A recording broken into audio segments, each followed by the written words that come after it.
Hello there and welcome to Clay Disarray, a calm creative corner of YouTube.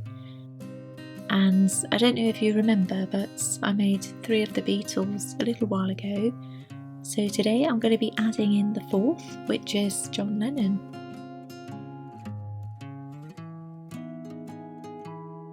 So it's been a while, hasn't it? I'm so sorry I've been away. I've just had some health issues. I don't know if you know, but I have a condition called MCAS, which is mast cell activation syndrome, and basically it means a hyperactive immune system. So I react to all sorts of stuff, which has included polymer clay, which is really frustrating as a clay artist. So it's meant that I've had to take some time away from the studio, and I've really missed making stuff. Really, when you're an artist, you just want to be creating things, don't you? And when you're not able to do that, it feels really limiting in very many ways.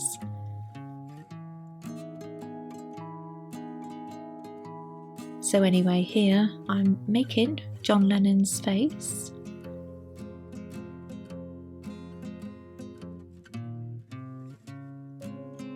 So I just need to add clay and build up a bit of dimension, and just pat that down with a wet wipe here.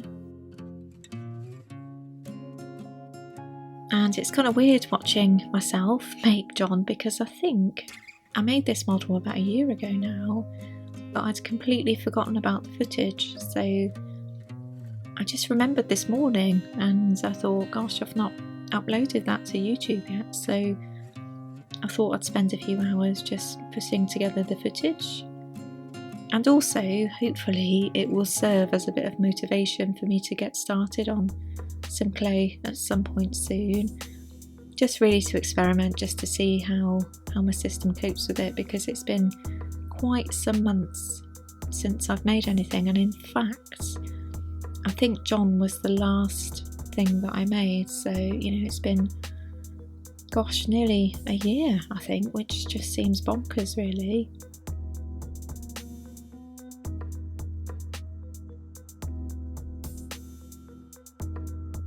And in case you didn't know, I'm a huge fan of the Beatles. As you saw at the beginning, I've already made Paul, Ringo and George, and these models are based on the Beatles from the Get Back era. So I've seen the Get Back movie, or 3 movies really. Gosh, no end of times really. I can't even say how many times. It must be at least 10, 12, maybe 15, who knows. But whenever I watch it, it just feels like the first time sort of seeing it, really. It's just so immersive an experience. Kind of makes you feel like you're there with them. And if, like me, you've often felt like a bit of anachronism, it's a really nice kind of experience to just immerse yourself in a world that you wish you could have been a part of somehow. So anyway, I'm just moving on to John's body now, and I've got some really old clay here just to make his body, because if this is hidden away anyway, I don't see why you'd need to waste any new clay, really. I'll leave that for the outside of his outfits.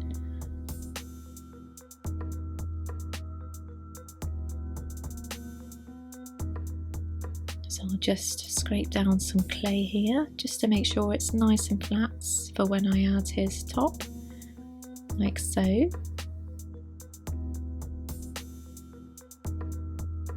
Just squeeze that in with my fingers.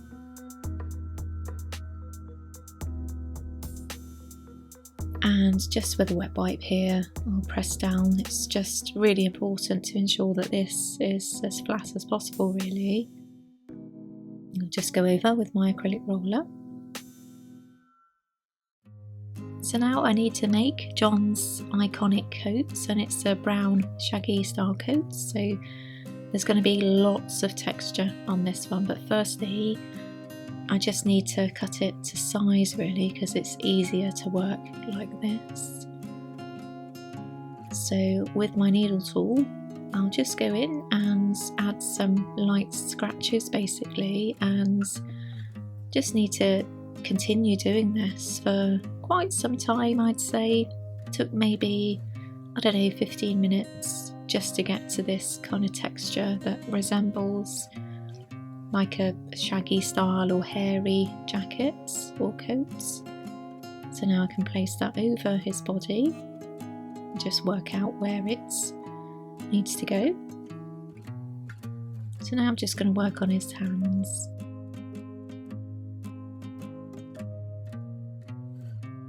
So anyway, what have you been up to? If you're a clay artist, what have you been working on lately? Or if indeed you're an artist that works with another medium, I'd love to know about your project work and what you've been doing. So I just need to really work these arms into the body just to ensure that it all bakes well and there's no vulnerabilities in the clay really, because it's so easy to break your model during the baking process, and this is the voice of experience here. And I'll just add a collar.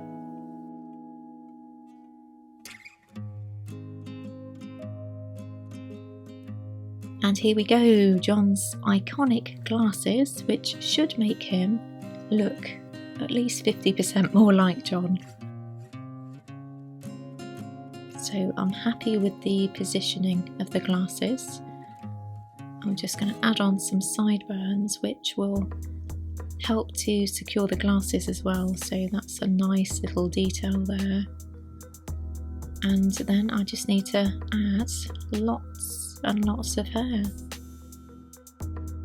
And I remember I did this actually a few times, because hair is really difficult to do, because invariably your likeness really relies on the hair on a model. So if it's not quite right, it really won't look like who it's supposed to be. So yeah, I remember taking the hair off a few times and starting over on this one.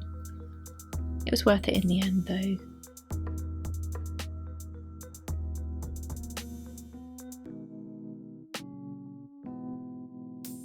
So here's John all done, and he can go on the shelf with these little buddies here.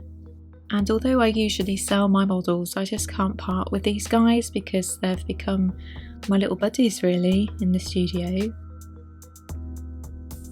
And I thought it might be nice to make a little poster with them as well. So this is my version of the Let It Be movie poster. So that's going to be it for today. Thank you for watching, and I hope to be back at some point soon. It is my intention to get back to my clay desk at some point during the summer, so hopefully I'll have another model or another process video to go up at some point. So until then, take care of yourselves, and I'll see you soon-ish. Bye bye.